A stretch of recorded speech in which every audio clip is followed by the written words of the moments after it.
So we started recording. How's everybody doing today? Good. Good, good.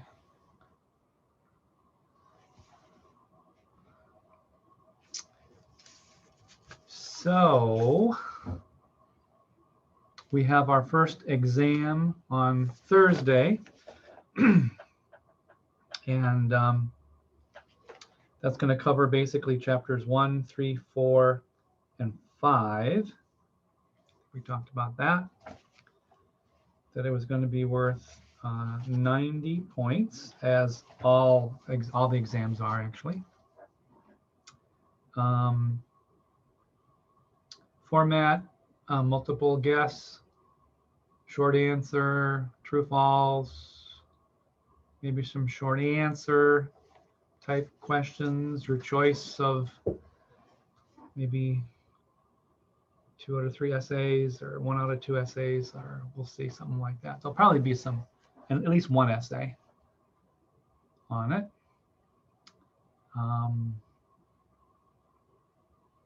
And will there be any matching? Could be. I guess matching's a possibility.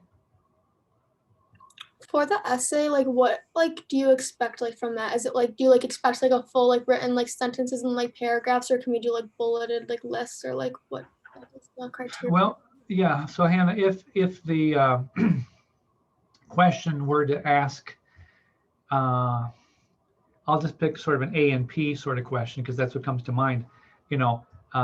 List the 11 organ systems.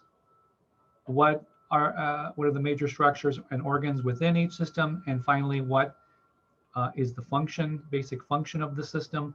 That would lend itself to a more table-like answer, I suppose, as opposed to a big long narrative, which would be boring to read. It'd be quicker to put together and easier to correct in a column form table. But overall, I would expect you to be able to answer the question in an essay, kind of writing out some full sentences kind of thing. It depends on what the question is, I guess. If I ask something like, what would be a good question?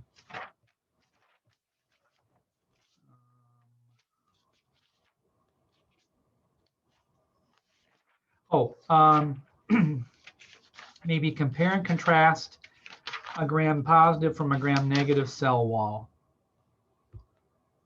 There you could probably do something similar to the organ system question, where you could list, the structures found in a table-like form. But it's kind of hard to do that with the Blackboard. I mean, I guess you could.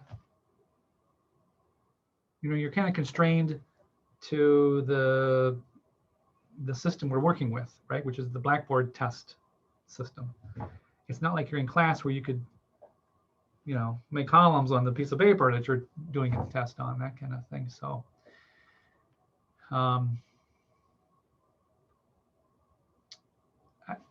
it kind of depends on how you want to approach the answer, I guess. But I prefer if I'm asking you to explain something, that you use some sentences, that you explain it as if you were writing it down on a piece of paper.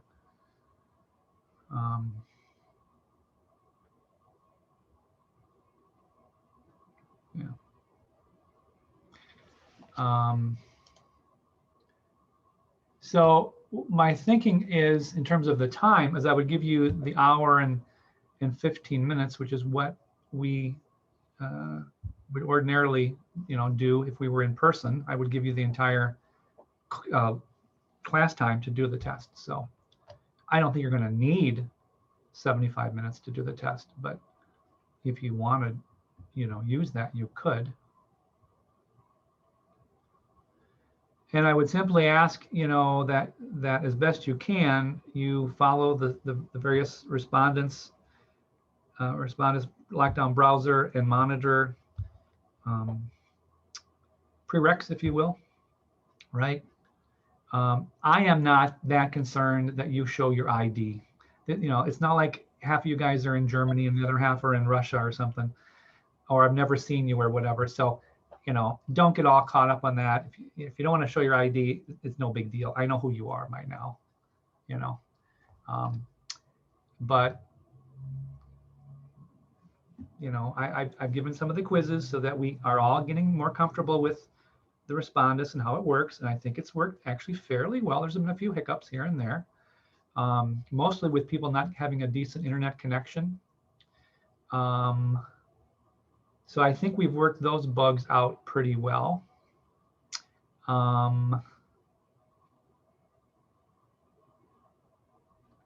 So, just kind of do what you've been doing in terms of how you take the quizzes. You're just doing a bigger quiz. It's called an exam. That's all it is. It's the same process, a little bit longer than a typical quiz would be, right? But other than that, we all know that we have to go into Respondus first and then find the exam. We don't go into Blackboard first. We go into Respondus first. And I've been very happy with kind of how you guys have embraced this and all that good sort of stuff. And I haven't heard anybody bitterly complaining yet, so that's good.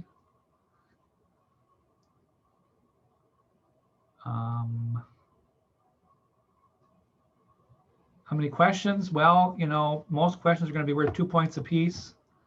Maybe some worth 1, maybe some worth 3. So you do the math. Maybe 50 questions, 40, 50 questions, something like that. A potpourri of different kinds of questions. As I said, multiple choice, short answer, true, false, maybe some matching, although that's kind of hard to do on Blackboard. Hard to do a matching.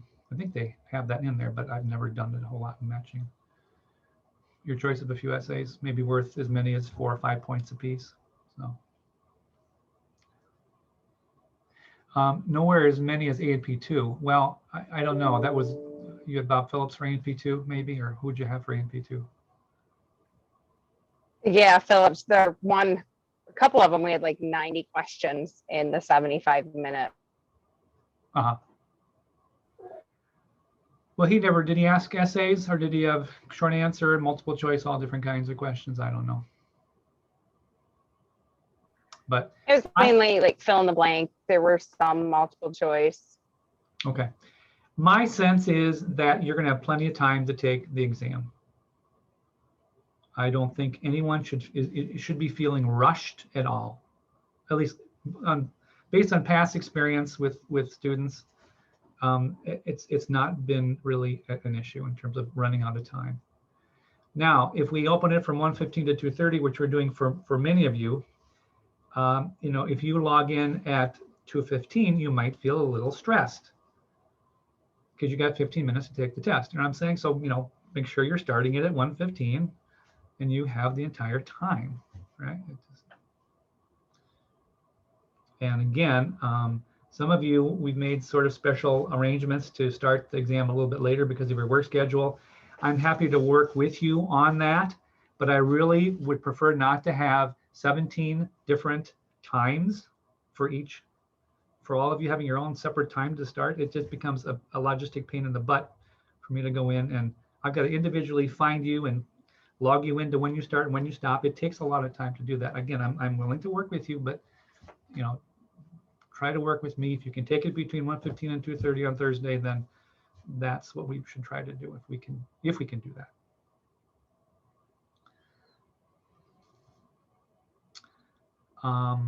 So other questions on the exam, what it's going to cover. It's your first one, so it's always that question about how, what are the questions going to be like?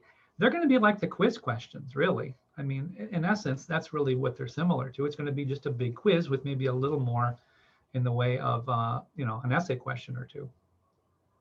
But it's the same material that we're covering as the quizzes were.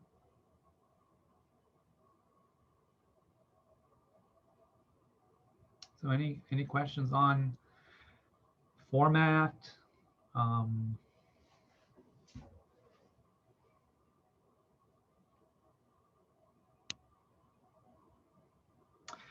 By now, you should be into chapter 6, which is introduction to the viruses, viroids, and prions, I think. Yeah. And I did post a fairly lengthy Zoom lecture yesterday, later in the day, on that. So I'm not sure if you've looked at that at all, but it's there. And it goes up to, or up through, page 180 of the textbook.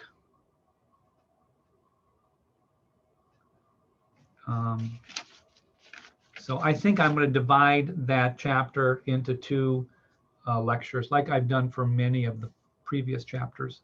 If there's an especially, big chapter or a lot of material to cover, maybe I'll divide it up into smaller chunks. Because I certainly understand to sit there and listen to me for an hour and 20 minutes has got to be like, shoot me in the head, right? It's hard to do that, but you can stop and start, right? You have to watch it all at once. But I like to try to break it up into smaller bite-sized pieces. That's really what they tell you to do. So, so that works.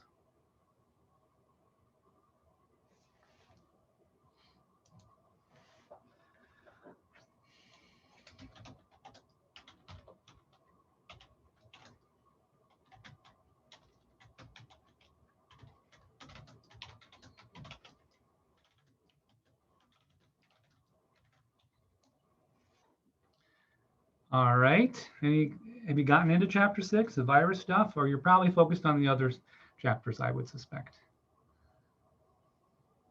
Yeah, all right, that's understandable. I'd probably be the same way. Well, maybe what we should do is just kind of, let's start with chapter 1. I'll pull it up, and then we can kind of just, scroll through the slides or whatever, and you say, hey, could we review this? Or can, I ask a question about that? Or I don't know. You tell me what you want to do. Does that sound like a plan? Okay. So let me pull up Blackboard.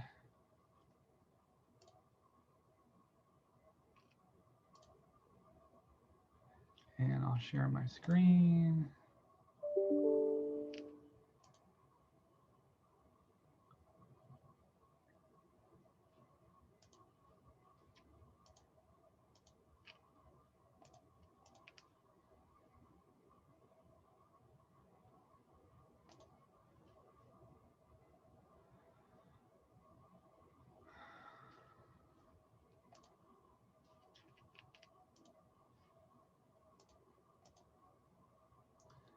Okay, why isn't it showing on here?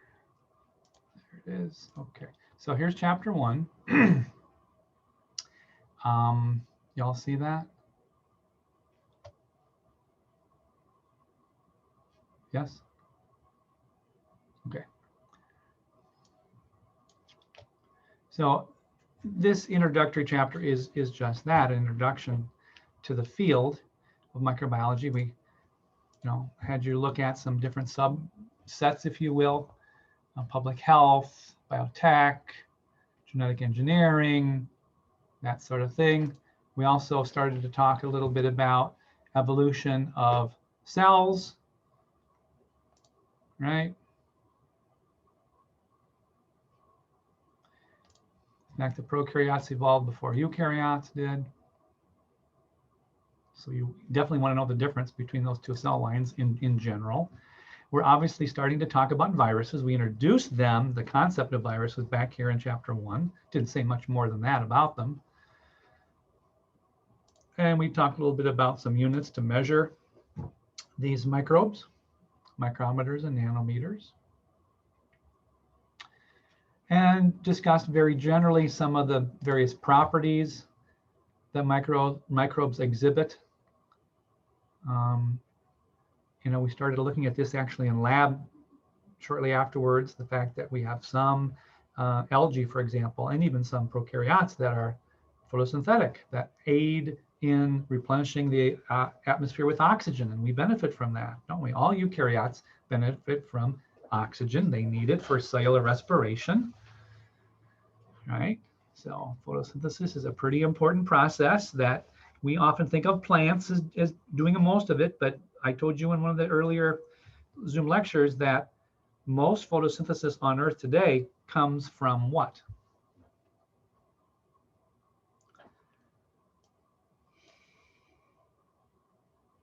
What organisms produce more oxygen than plants? Because most people don't even know this. Apparently, you guys don't either. Come on, I talked about this. The algae. Right, the algae. I mean, as I said, what percent of the Earth is covered with water? Well, it's like, I don't know, 77% or something. So there's a heck of a lot more water out there than there is, land. And so the algae, be they saltwater or freshwater forms, are the organisms that we can thank. These single-celled, sometimes single-celled organisms, or sometimes multicellular, colonial. They come in different, morphologies and shapes and such. But they're tiny, a lot of them, most of them. Yet they are really important for you and me. And of course, the role that they also play, microbes play, and we're talking here bacteria and fungi to a large extent, in helping to break down organic material and have that go back into the soil or into the water, which acts again as a source for more life forms down the road.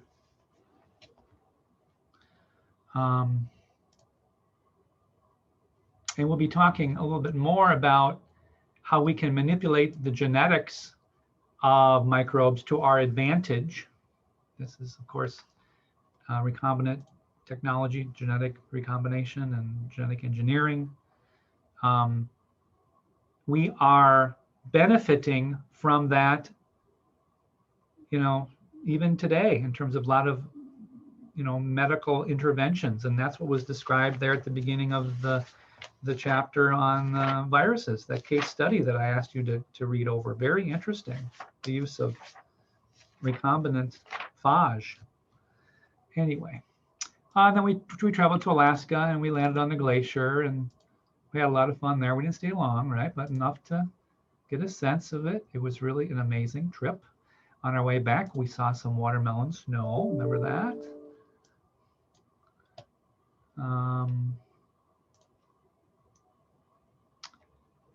And then we talked a lot about, or a little bit about different sorts of diseases that are due to microbial activity. And we focused on a couple here that kill, a lot of people. I suspect another disease is going to pop into this column next edition of the text. What am I talking about? COVID-19, right? We surpassed 500,000 the other day. Yeah. And then we talked about spontaneous generation, right? We talked about the contributions of Van Leeuwenhoek and his primitive microscope. We talked about Francesco Redi, John Needham, good old Louis. So you'll want to know the contributions that these folks played in the field of microbiology, right?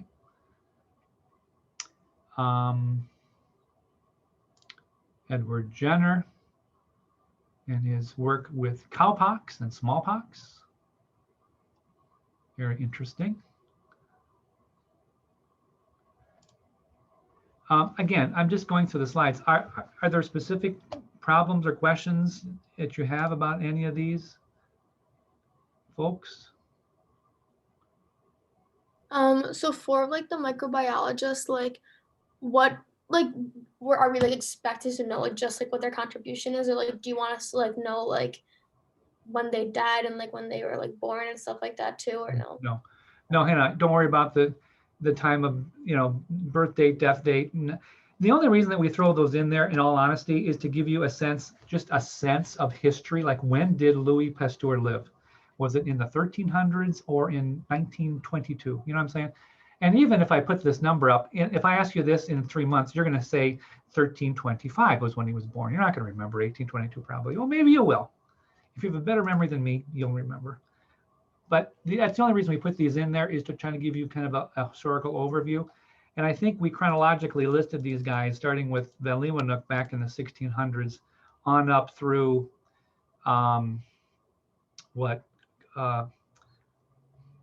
Pasteur and Koch, I think. We didn't really go beyond that, did we? Which is not to say that there haven't been people since 1910 contributing toward our knowledge of microbiology. Of course, there have been lots of people, but these are like the big historical breakthroughs, so to speak, right?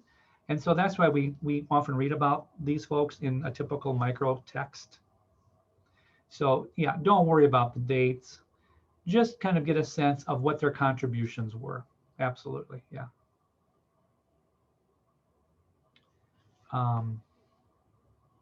We described Koch's postulates, right? Talked about taxonomy, this notion of how organisms are classified. And that was sort of chapter 1.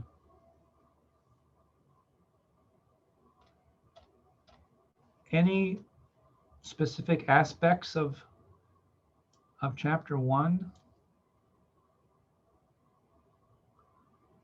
that are causing you problems?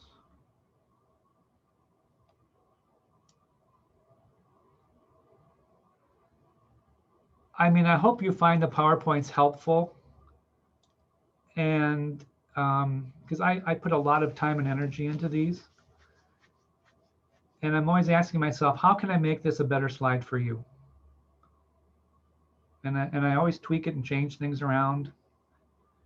Is it perfect? No, it's not. But I hope it provides an interesting way to follow the material, rather than if you hadn't had the PowerPoint. I pretty much follow it chronologically as the book presents it, is kind of how I would present it. So it's easy to find stuff, I hope. And there are sometimes sections where I may not address a particular topic. And if I don't ask you to read that, then that's not something you need to worry about.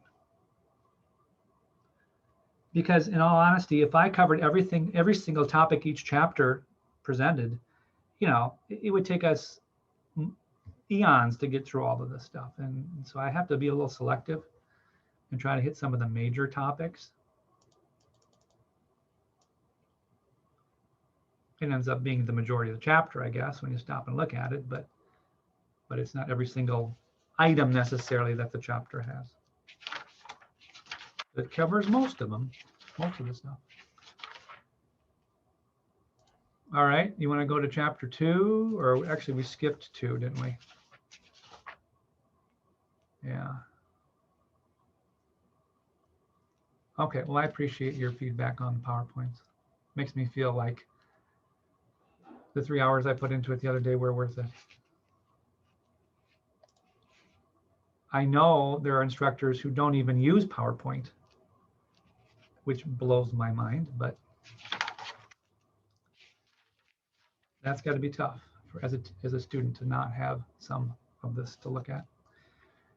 All right, let's go to chapter 3. So I'll pull that up in Blackboard, let that load.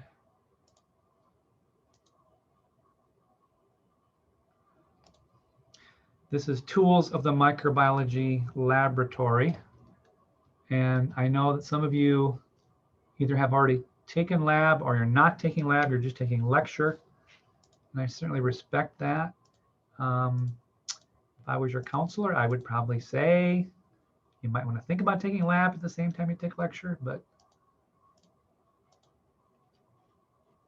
you don't have to do that. There's a lot of overlap between the two, though. And I think the way I teach the course is with the A&P too, is I try to dovetail the lecture topics with the lab topics. So I think it works well. So we talked about the 6 I's of microbiology. I'll just go to that slide here that sort of gets to the heart of what those are. Oops, what the heck. Right, here are the 6 I's. I would, like start here and work my way clockwise, because I think, chronologically, this is how we do it in lab. We inoculate our media, we incubate it to let it grow. We pull it out, we examine it. Sometimes we're looking for isolated colonies, especially if we're starting with a mixed culture, right, of a patient, and we want to know, what is that patient suffering from? What's the causative agent of that disorder or infection or whatever? We need to isolate those bacteria from one another and do some more work on them. In fact, that's what we're doing very soon in lab, is we're isolating. We've already done the streak plate. Some of you have done that. We'll be looking at the others this afternoon. And or when you get your unknown in another month or two, you're going to have to go through these steps, ultimately trying to determine what is the identification of the bug of interest, right? So I like these I's. I think they do a nice job kind of summarizing the process. Then we talked briefly about the microscope and what resolution is and how that's impacted by filters. We talked about oil immersion. We worked with this in lab this morning, and we will this afternoon for the first time, so that's kind of fun. We introduced the scanning and transmission electron microscopes and the interesting photographs that they provide us, right? I think it'd be fun to have an electron microscope to play with. You could look at all sorts of cool stuff. We also start staining this week in lab too. We talked a little bit about the chemistry of different dyes and how that determines whether the cells will be colored and the background clear. In the case of the use of a basic dye, that's what would happen. And the reason for that is because you have to know that when you look at the charge on the surface of a bacterium, for example, it's typically negatively charged. And with the positively charged chromophore, which is the colored part of the stain, being positively charged, unlike charges, attract. And so that's why the cells become colored with whatever basic dye you're using. This week, we're using what's called methylene blue. In fact, I suspect, Tiffany, I'm seeing you in the side screen there. This is what we saw today, didn't we? We saw Staphylococcus, a lot of you did, right? You're gonna see that this afternoon if you haven't had lab yet. That's the use of a basic dye in what's called a simple stain. A simple stain means using only one stain. Positive meaning the cells are colored, background clear. Juxtapose, look at then this other type of stain called a negative stain, where the cells are light and the background is dark. So just the opposite of the positive stain. This is because we're using what's called an acidic dye whose chromophore is negatively charged. So rather than being attracted to the negative charges of the cell surface here, outer cell envelope of the bacterium, unlike charges repel. And so the background gets dark. We usually use a black dye. And the cells look white. It's kind of like stars in the sky kind of thing.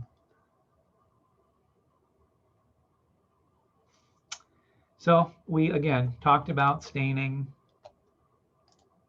introduced some terms here, counter stains, primary stains, where we have more than one stain we're using in a given procedure. We'll be doing these differential stains starting next week in lab. We'll also be starting some structural stains to reveal things like capsules or endospores. The Gram stain, very important differential stain that we'll be doing next week. And we talked about some of the steps in the gram stain. This would be a really good table to review before that lab. Will make a lot more sense to you.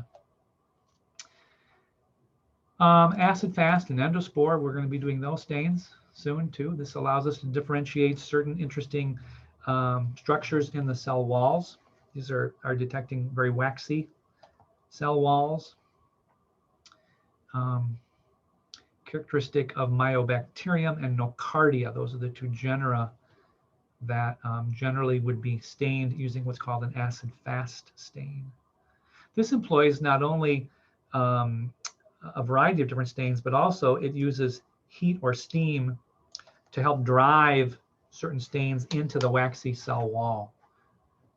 Gram stains, for example, don't use heat or steam. Acid fast does. Endospore also uses heat or steam to drive the primary stain into the cell wall. Because you remember, endospores are these resistant structures, very unique from vegetative cells, right? We talked about a couple isolating techniques, and you did some of these in lab last week, the streak plate and the pour plate. So you guys know what I'm talking about there. Yeah, those are kind of fun. The goal here is to be able to take a mixed culture and separate out those bacteria into isolated colonies that can then be studied individually. And we talked about how you assess a mixed from a pure culture. Pretty obvious. You look for just different colors. In the case of, say, a plate, you look for different morphologies of the colonies, which are the individual clusters you see here as yellow and white, or white and red in this particular example. Here in these three slants, we've got three separate colors, indicating only one species likely in each one. So it's easy to do when you've got colors, right? But what about, many bacteria that are like this pale white cream? There's a million pale white cream bacteria colored. There aren't many that are nice and yellow and orange and red. There are some, but not a ton. So it's important to isolate and then take a look at each one of these unique colonies and do some additional testing on them to try to come up with, what is it that we're working with here or dealing with. Then we talked about different kinds of media, talked about broths, and augers. Again, if you've had lab, you know what I'm talking about here. We've worked with those. We mentioned that agar is synthesized from red algae. We also, I think, mentioned that this agar is really a material that doesn't really provide any nutrients to the microbes. It just provides a framework from which one can store, if you will, nutrients that the bacteria is going to need to metabolize. So this is not a food. They don't eat agar. The agar is the framework, if you will, that holds the nutrients that you're adding to the agar that the bacteria are going to metabolize. And the one lab we had recently, a lot of you guys were in quarantine, so you didn't get a chance to go into the prep room, but we did go into the prep room and I showed the students kind of what this stuff comes in terms of, when Deb orders it from the biological supply company, whether it's nutrient broth or nutrient agar, it comes as a powder. And she mixes it with distilled water and she heats it on a hot plate. She dissolves it in the water. And then ultimately, before it can be used in lab, what does she have to do to that media?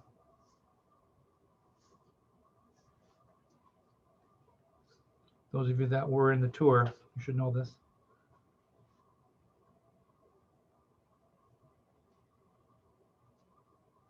Come on, some of you guys were there. You take the media, dissolve it in distilled water, you heat it. Then what do you do to it?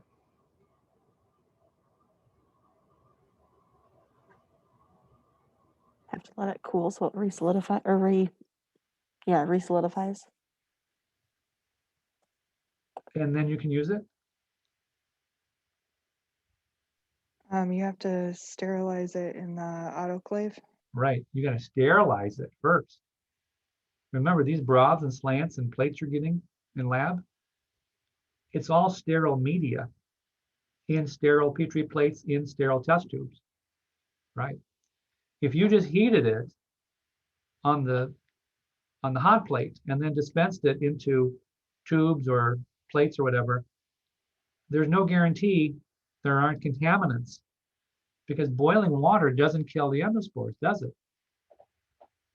No, you're going to subject that media to high pressure, high temperature for a certain time frame to ensure that when it's used, there's no chance at all there's anything that's going to grow in there other than what you put into it.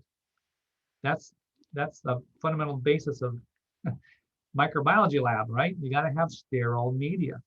So you got to autoclave it. Now there's other ways of sterilizing, surgical instruments. There's certain ways of sterilizing plastic materials or rubber tubing that might be used as in a catheter or whatever, a physician or hospital would use on a patient.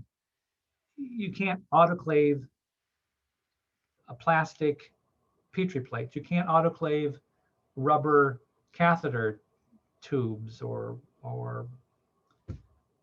what have you. It would just destroy it. So as you'll be learning about in an upcoming chapter, there's other ways to sterilize different materials.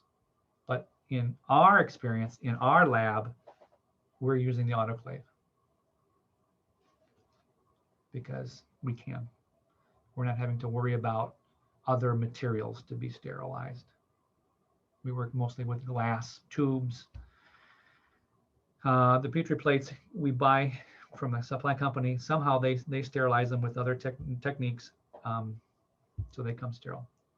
And then we make sure when we pour the agar into them, we do it in the proper way so as to not introduce potential contaminants. This gets back to aseptic technique.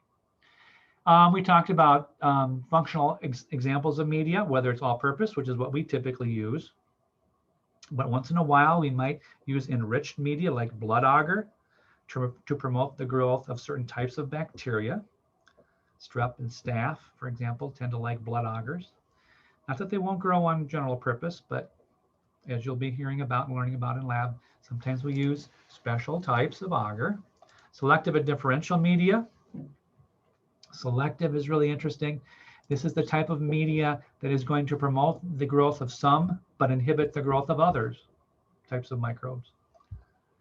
Differential allows us to differentiate between different kinds of media. In other words, sometimes you can get different colors forming based upon formation, let's say, of certain types of acids. So this would allow us to differentiate, say, an acid producer from a non-acid producing type of bacterium by just looking at the color that forms once the tube, or in this case, the slant, has been inoculated. So again, we're going to show you all these in lab in a couple weeks, another month or two. You'll be using different kinds of differential and selective media. And that's pretty much chapter 3.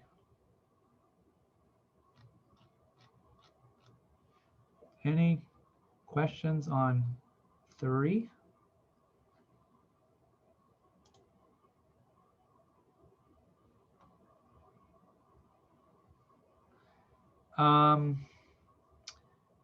In terms of at what temperature the agar tends to solidify, I'm going to go with 42. Yeah, I think 42. Sarah's asking in the chat, is it 42 or 45? Yeah, I think 42 is what I've read more than any other number. I'm not going to argue 45, but let's just say 42. Now, some of you who were quarantined and made up that lab last Wednesday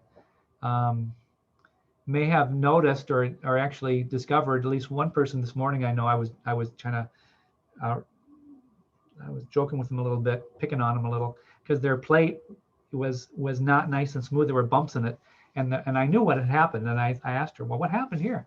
And she said, well, I allowed my molten my molten tube that was in the 55-degree water bath. I pulled that out, and maybe while she was making some transfers, and it got a little too cool. And then when I started to pour it, it came out in blobs. It was still molten, but it was starting to solidify. So she had reached that 45, 42, right, degree state, and it was gelling up on her basically. And luckily she got most of it poured, but you could tell what had happened. It was kind of funny. So you want to keep that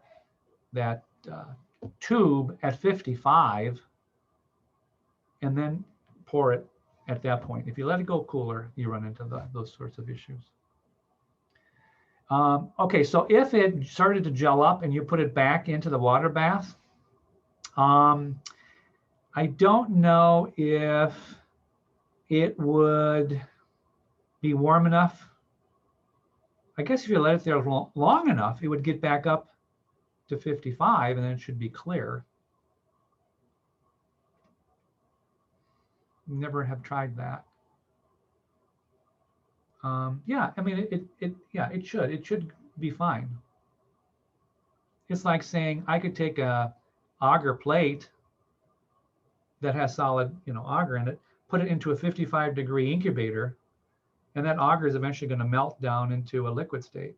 So, Tiffany, I think it would go back to normal, if you will. It may take, I don't know, a half hour to get back up to 55 if it was down to 42. So. All right, we good with 3? Any questions on 3?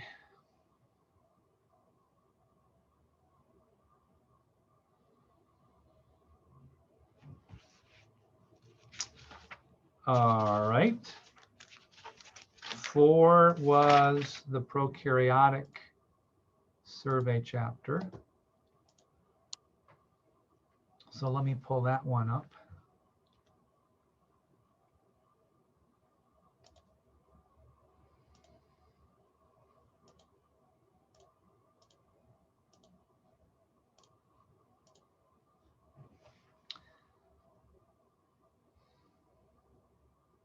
So this started off kind of talking about the difference between prokaryotic and eukaryotic cells, right?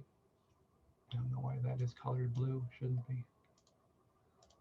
And then we basically surveyed the prokaryotic cell. In fact, we did the same schematic for the eukaryotic chapter, right? Chapter 5. So I think the book does a nice job kind of logically laying out, this is how we're presenting the material. So you can always go back to this if you're wondering, well, where is the glycocalyx? Where is that? Well, it's in the external coating, if you will, out from the cell membrane.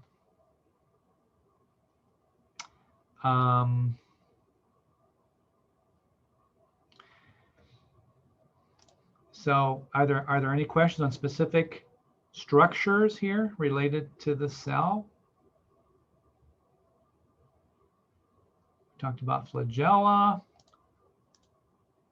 We talked about the arrangement that these can take in cells. Not every cell, of course, is flagellated, but those that are could exhibit these 4 basic arrangements of the flagella. We talked about taxis. Taxis is a response to something in the environment. It could be a chemical. It could be light. What does positive infer? What does that word mean? Positive, taxis. Chemo or photo or magneto or whatever term you want to use. Lots of different kinds of taxis. What's positive? Towards it. I'm sorry?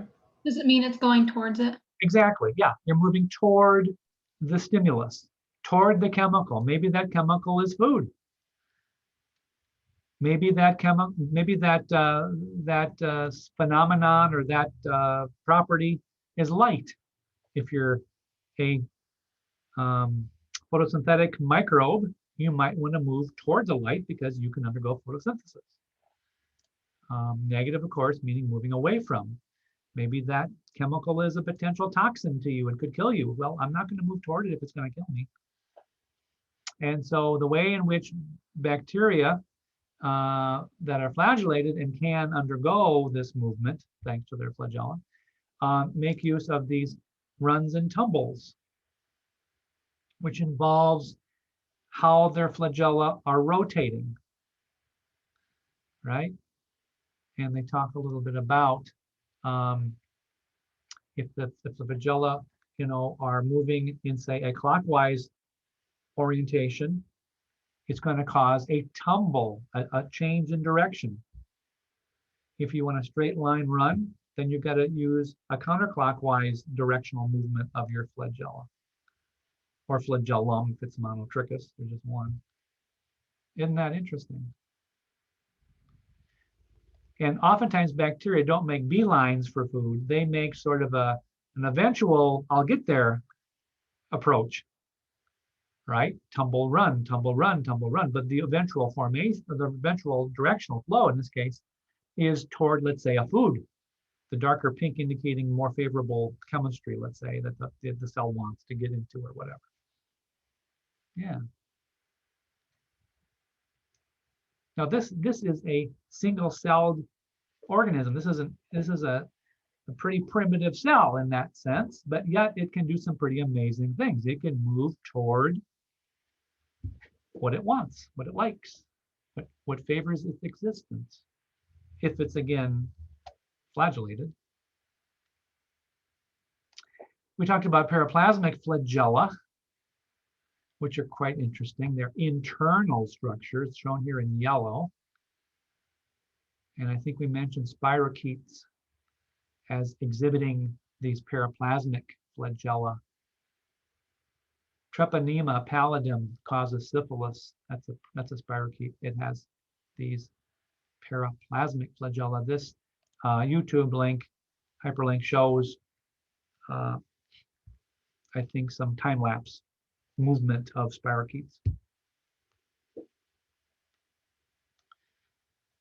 We talked about fimbriae.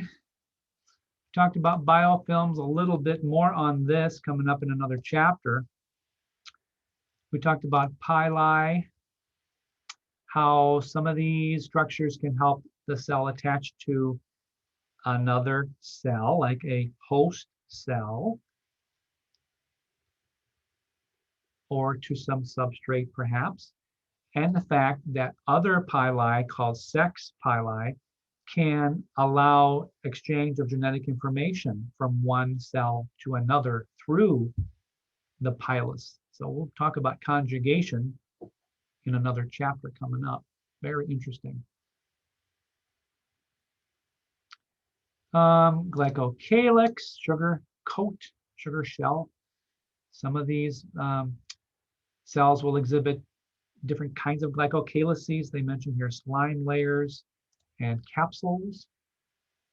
We'll be doing a capsule stain in lab coming up, I think, in 2 weeks.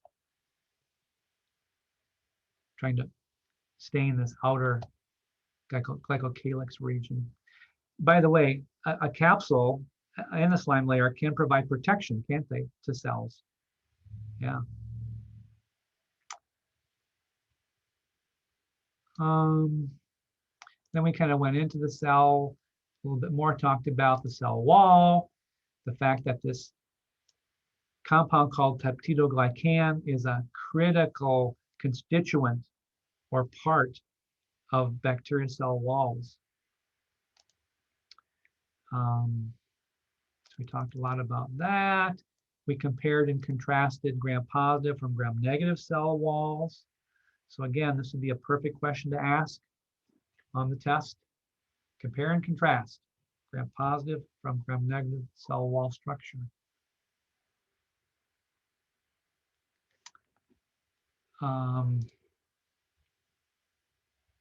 Nice little table that kind of lets you compare them side by side a little bit. I'm not saying you have to memorize this or regurgitate this necessarily verbatim on the test, but I think I would definitely know the chemical composition differences,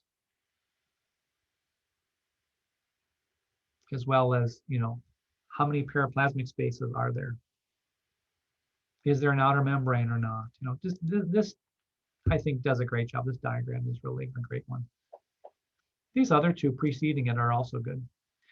For some reason, your textbook in this edition, 11, for some reason, took out this diagram and this diagram. And I don't know why they did, because I really liked them. I thought it was really kind of neat. You could kind of just see it colored. That's great. So I kept it in there thinking that, you know, just nice visual to have. And then the Gramstein, we talked about that a little bit earlier in the chapter 3, I think it was. And we talked about some atypical cell walls, specifically Mycobacterium that has this interesting waxy cell wall that we alluded to, I think, a little bit earlier. Yeah. Some bacteria don't even have cell walls. Now, there's not a whole lot that don't, but this particular genera, your book mentions, does not even have a cell wall. It has some other chemicals here, some other lipids in place of some of those other constituents that we typically associate with normal cell wall anatomy. The cell membrane, by now you can draw this in your sleep, I hope. We've talked about it a lot. We talk about this in A&P, cell membrane structure function. At least if you had me for class, we talked a lot about this. Important stuff. And then we come into the cell itself and talk about the nucleoid. This is the structure that's somewhat analogous to the nucleus of a eukaryotic cell, but it's not a nucleus. It's just this internal structure that contains the big circular chromosome of the bacterial cell. Now, this is 4 cells, not 1. And these kind of blue, blotchy looking things inside, that's the nucleoid, obviously it's labeled. But this is not 1 cell. This is a tetrad. It's called kind of a combination of 4 cells together. This is how it would be stained if you looked at it. If you didn't know, you'd say, oh, 1 cell. No, way too big for 1 cell. There's 4 cells that are kind of clustered together. The ribosome, what do you know about ribosomes? Well, you should know this is where proteins get made, assembled, right? ANP1, should know that. Anybody know what these structures here are for? What do they denote? I'll give you 10 points if you can tell me. What do these mean? Anybody know? Proteins? No?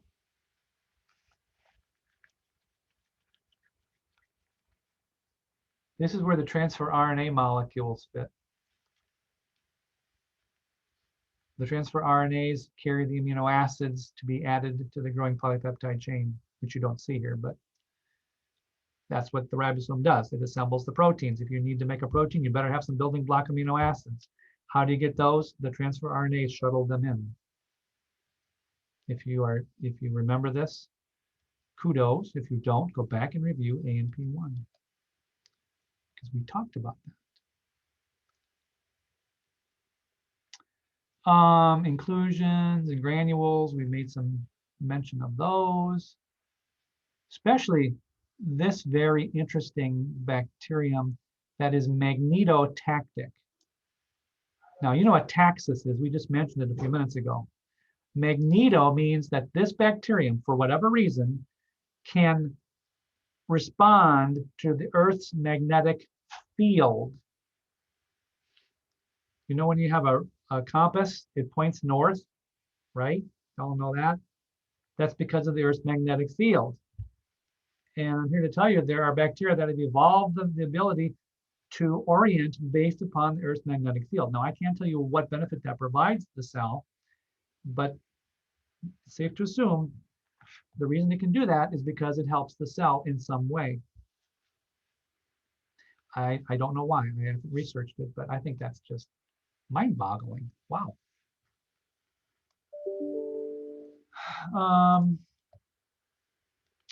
Endospores, we talked about those and how those are formed. think that's important. This could lend itself to an essay question.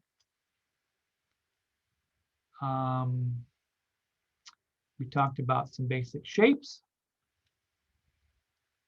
And these are the 3 basic shapes that bacteria, prokaryotes take on, right?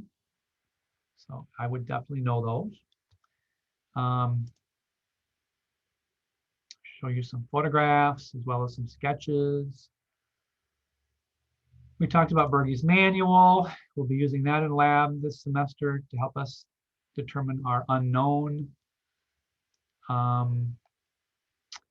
We talk a little bit about some of the classification schematics, although do not get caught up in all of the taxonomy. It gets mind-boggling and very complicated. Plus, they seem to change things about every 10 or 20 years as they learn more and they reclassify organisms. But you can see here, I think what the book does is it breaks it up into like 5 major subgroups. So there's like different color codes. There's 3 here, and then of course you see the other 2 colors on the next page. And if you look super close, you can see it does give the domains, archaea and bacteria. Those are the 2 for prokaryotes, right? And then they subdivide them down into phyla. But again, you don't need to worry about the names. Again, this is beyond the scope of this course to worry about taxonomy so much, but I think having an appreciation of it is kind of nice. And then what the book does is it approaches the medically important bacteria, breaking them down into the gram-positive and the gram-negative categories, which I think we can all understand. The gram-positive cell walls are going to be colored what color? Do you remember?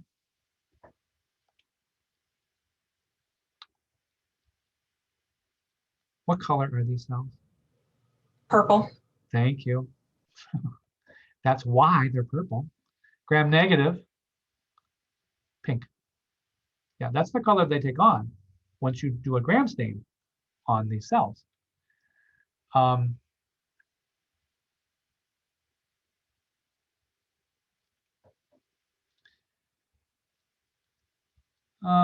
then we talked a little bit about cyanobacteria, describe what made them kind of unique. And then I asked you to read over some of these medically significant kind of weird bacteria like the Rickettsia bacteria. I'll give you some examples of different kinds of Rickettsias. A lot of these are vectored by, I guess, what you would call an insect or an arthropod. So obviously here's the body louse that can act to transmit this particular Rickettsia. But what are some other examples of vectors?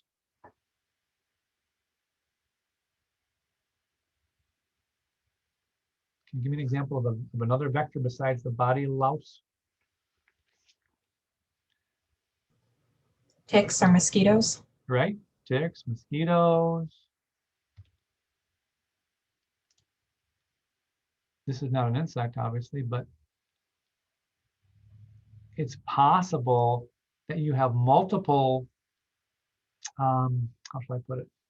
The vector might still be an insect like it is here, a tick or a flea, but it lives on the mouse or the rat. And then the rat, you're exposed to it in some manner, and you can get it. So some of these life cycles, if you will, are complicated, involving multiple vectors. And so it's transmitted by an insect, but it lives best in an animal reservoir like a mouse or a rat, or it could be transmitted to you. And then we get into the archaea, these very, very interesting prokaryotic cells that are actually more similar in some respects to eukaryotic cells. Even though they're prokaryotes, you might say, well, they're probably more related to bacteria because they're prokaryotic. Well, they are related to bacteria, no question, to that domain. But as I mentioned in one of the, I don't know if it was this chapter or the next chapter, I forget, there are a lot of similarities, or some similarities, noted similarities between the archaea domain and the eukarya domain, which of course is you and me. We're made up of eukaryotic cells. And then it was not bad enough we went to Alaska. Let's go to Yellowstone and let's talk about archaea there, right? Live in these interesting hydrothermal geysers and mud pots. And if you've never been to Yellowstone National Park, you've just got to make sure you get out there at some point in your life. It is just an amazing place. And not just from the standpoint of seeing this, okay, but the wildlife is fantastic. It's where I saw my first wolf. I'll never forget that. That was just really neat. I hiked around this Grand Prismatic Spring. I was on that walkway. Very interesting. Yeah. This is really, really big. You can see how small the people are, right? So you can get an idea of the scale. And Yellowstone's a really interesting place to visit any time of year. We went in the summer months where when most people go, it's pretty busy. But most people drive through the park. 95% of people that visit Yellowstone just drive through. And they'll stop and, see stuff, Old Faithful and Grand Prismatic Spring and, the touristy stuff. But we stayed for, I think close to a week and got a chance to do some hikes. And it's just really if you ever go there, don't just drive through, spend a couple of days. It's really neat. And then I talked or included a slide here about this poor young fella that slipped into pork chop. I think it was pork chops spring or something. Fell in. Yikes. They couldn't even retrieve his body.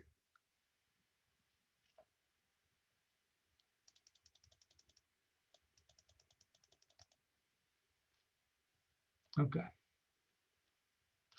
So that's kind of a quick overview of chapter 4. Any questions on that?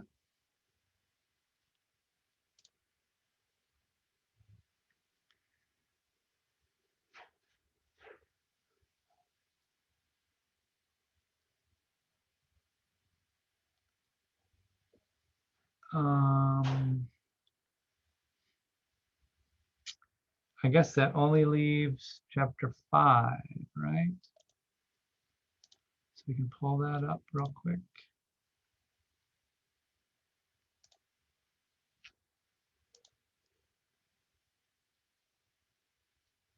Have any of you ever been to Yellowstone?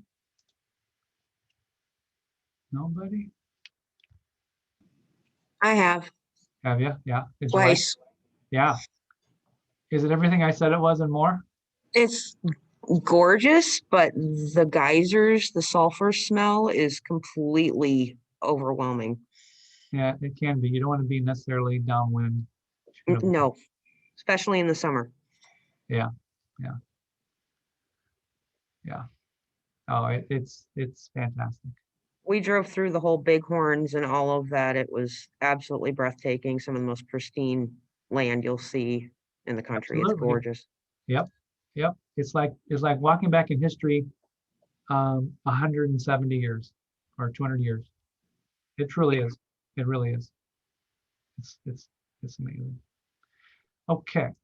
So let me quickly pull up the eukaryotic survey chapter. This was chapter 5. We started off talking about the endosymbiosis theory.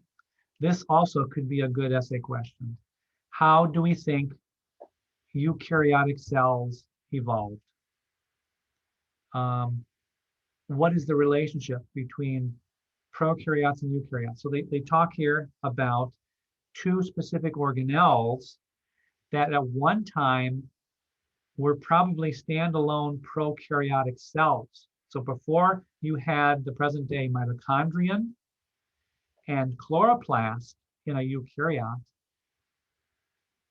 this is what this theory suggests could have happened.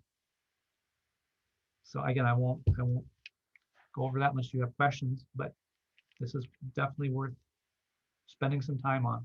Fascinating topic. And then again, we go through and we survey the eukaryotic cell like we did the prokaryote, starting on the external and working our way in. So cilia, flagella, glycocalyx, cell membrane, nucleus. Again, I say review on a lot of these because this is stuff you've learned back in high school or chapter 3 in A&P 1. This is all stuff that should look familiar to you. Now, do you need to know what a thylakoid is and what a granum is? No. So don't get all caught up on the anatomy, really, of all of these internal structures, although we did talk a lot in A&P, and we will continue to talk about it later in this course, about the mitochondrion and how the enfoldings of the inner mitochondrial membrane, called the cristae, increase the surface area. That's why they're shaped the way they are. And that's because there's a lot of very important processes occurring across that inner mitochondrial membrane that allows this organelle to crank out copious amounts of ATP. For the internal structures, like, do you want us to just know like their function in the cell, or like like the extra just function? Yes, Okay. the function, yeah. And I think if you saw a diagram of this, would you know that this is not a mitochondrion? I would hope so.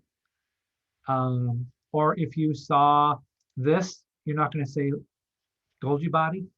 So I think you ought to have some general sense of what the shapes are, but absolutely right. The functions are the critical aspects for these organelles. And then we kind of began to survey some of the major groups. I think it's a bit of a stretch to call some of these microbes. I mean, some of them you can because they're microscopic. Certain kinds of fungi, algae, and protozoa, you need a microscope to see them. But this fourth category here, some of these can be microscopic, but others are more macroscopic. And so we kind of surveyed these various 4 groups. I went through talking about what makes them tick, some interesting life cycle features that they might have.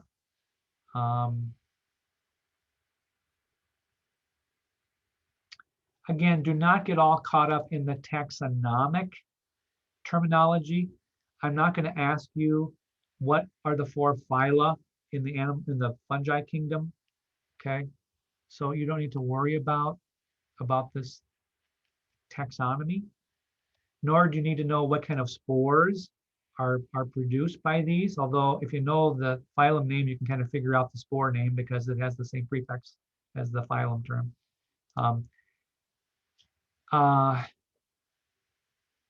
We did spend a bit of time talking about these chytrid fungi.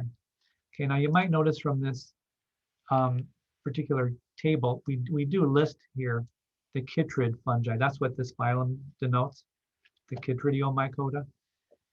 The chytrid fungi, again, are thought to be major contributors to the decline of amphibians in the world today. And I talked about that in the Zoom lecture, so I won't review that necessarily right now.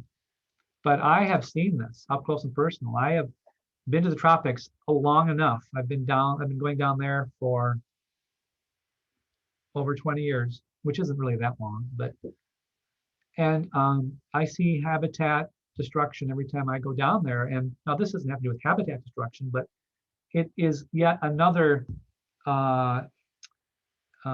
hurdle that these animals have to deal with, right, in terms of survival.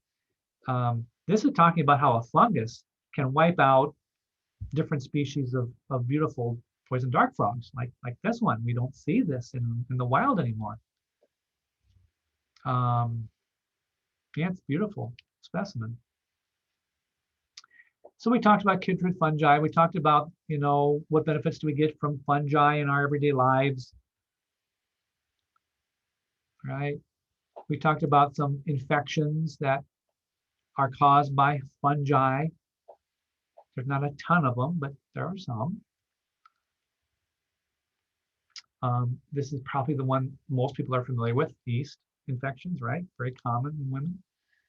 But some of these it's affecting, notice, mostly the respiratory system and the integumentary system. Those are the two systems of the body that seem to be most at risk of fungal infections. Why do you think lungs?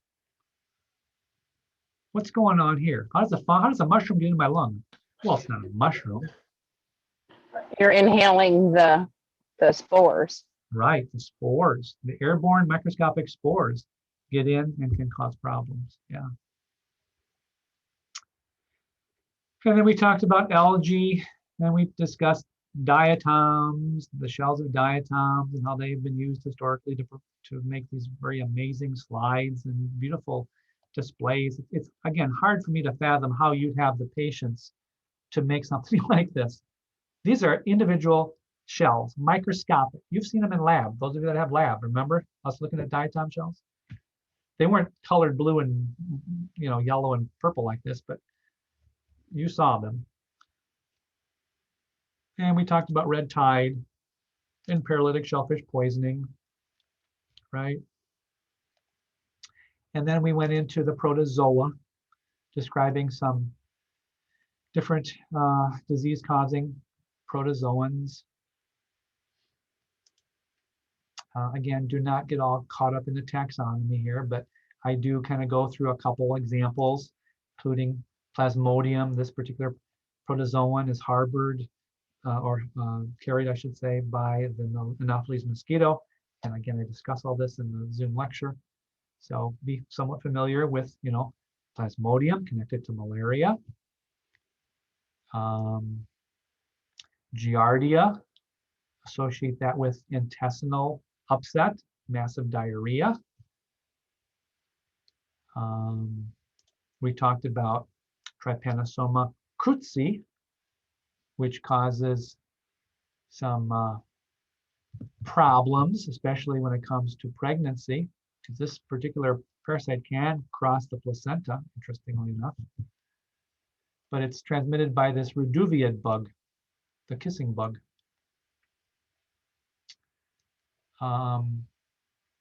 Other trypanosomes, this is a close cousin, are transmitted by other arthropods like this guy. This is the tsetse fly. We looked at this in lab. We saw this trypanosome. We looked at this under the microscope. Do you remember that in lab? We did look at that. Looked just like this, in fact. So these are microscopic eukaryotic protozoa that can cause disease. And then we wrapped up talking about different kinds of helminths. These are actually worms. Some of them are microscopic, but others are very big. You can see these with the naked eye with no problem. So it varies from very, very tiny to quite large. And how some of these can get into the eye. Yeah, these are helminth worms in the eye. Is that kind of like gross or what? Yeah. Burrows into your eyes. Can cause blindness.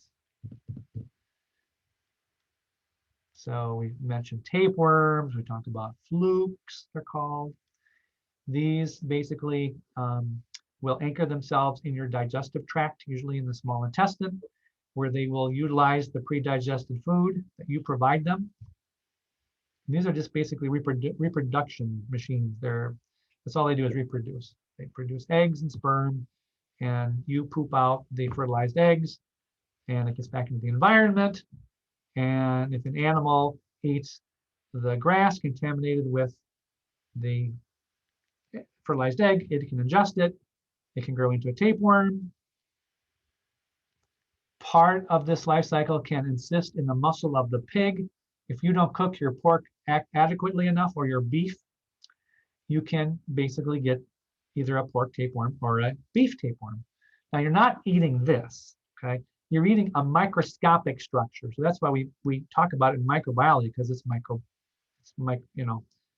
It's a small little eukaryotic encysted structure, but it can cause all sorts of problems. It is kind of creepy, but it's really interesting, I think, too. These are called roundworms. They're a little different than tapeworms. They also exist in a small microscopic structure.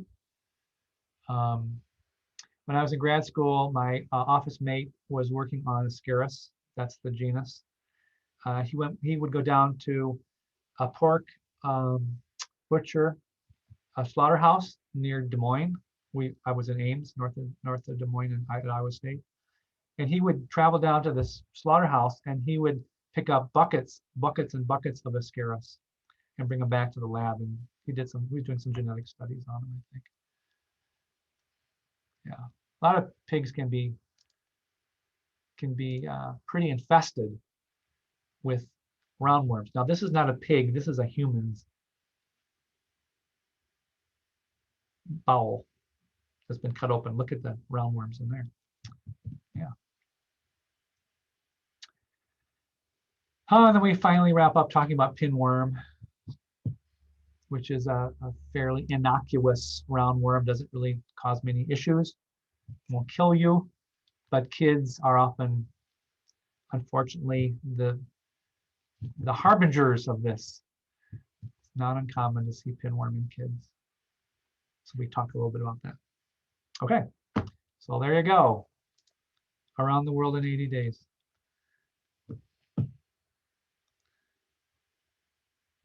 Any last minute questions?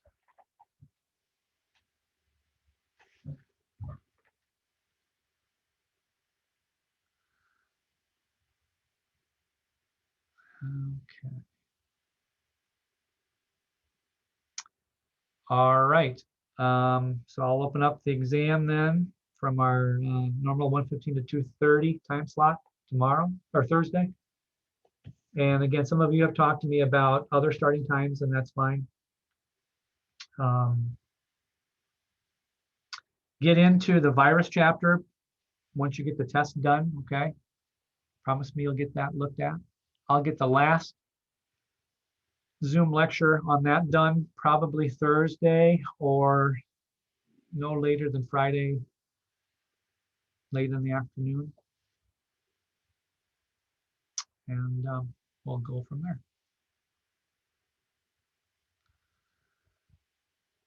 All right.